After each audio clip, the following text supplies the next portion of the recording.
నా పేరు నారా అన్వేష అండి. జులూరుపాడు మండలం అనంతరం గ్రామ సమీపంలో ఒక నాటుకోళ్ల షెడ్ని రెంట్గా తీసుకొని నేను ఒక 1500 నుంచి 2000 కోళ్ళను నాటుకోళ్ళని పెంచుతున్నాను. ఈ 9వ తారీఖు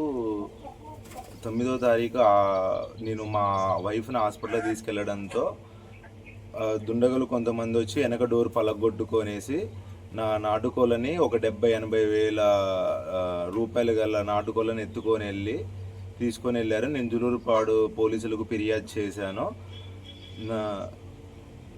భద్రాద్రి కొత్తగూడెం జిల్లా జులూరుపాడు మండలం. నా పేరు మోదు ప్రభాకర్.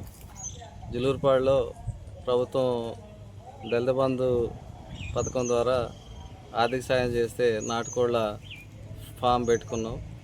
ఈ నేపథ్యంలో గత 12వ తారీఖున ఈ ఫామ్లో లేని సమయంలో గుర్తు తెలియని వ్యక్తి కోళ్ళను దొంగతనం చేసేందుకు ప్రయత్నించిండు.